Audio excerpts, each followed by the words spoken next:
Hello, today I want to explain how to create requests for quotations and send them to multiple suppliers. So I go to Purchases, Request for Quotations, and I press on Create. I choose my first supplier, in this case his name is my supplier. I choose the product that I want to purchase, it's a luxury bag blue. I enter the date when I want to receive it, just for Christmas. I enter the quantity that I want, 100 units, and I can enter here, just for information, internal information, the unit price that I'm expecting. If I have the unit price properly set up in the master data, it should appear here automatically. So let me update the document. So I am expecting 6,642 euro for this, and I can save it. In order to continue the process, I will need to print out or send the RFQ to the supplier. In this case, I want to print it out. I can have a look at this, and you see here I have the expected date and I have the quantity.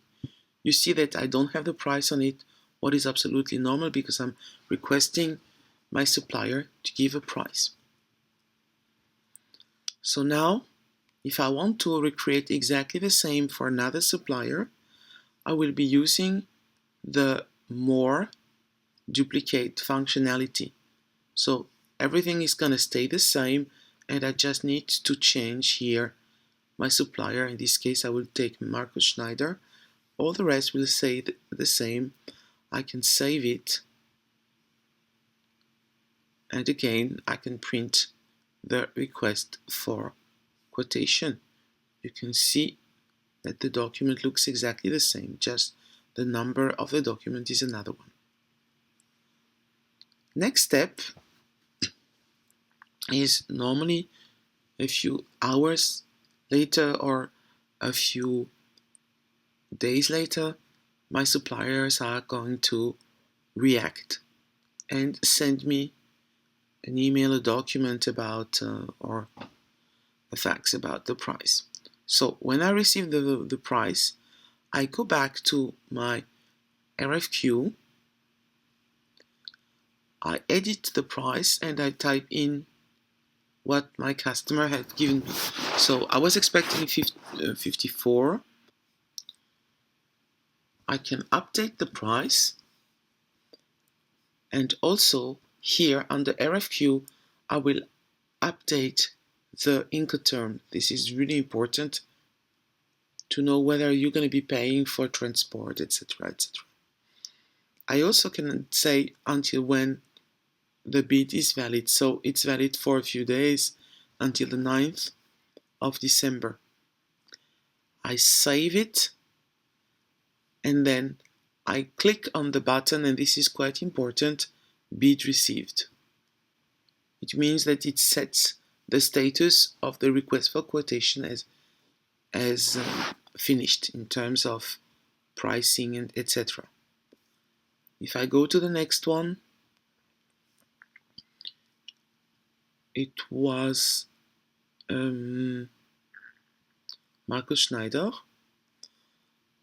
I do exactly the same. The Incoterms are different.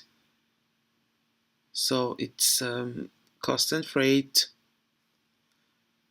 and it's valid only until the end of the week, Saturday, and the price is a little bit more expensive, 70 euro.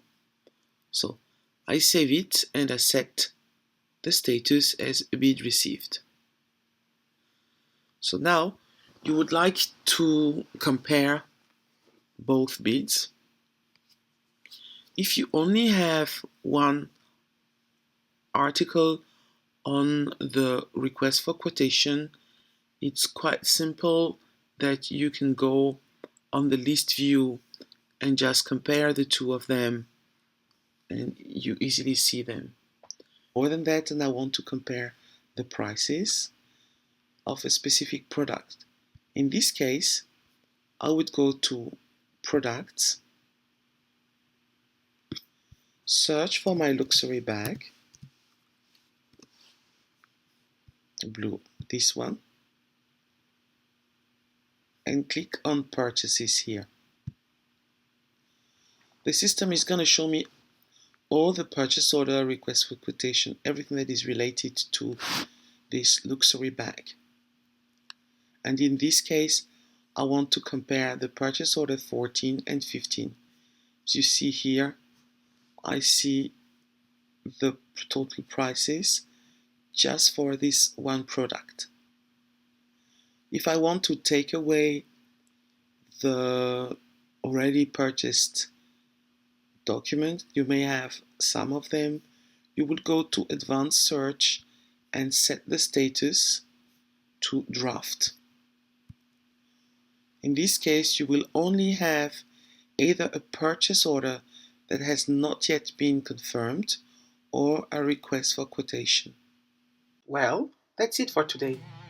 If you want to have a look at Odoo, visit our webpage denosas.yboservices.net.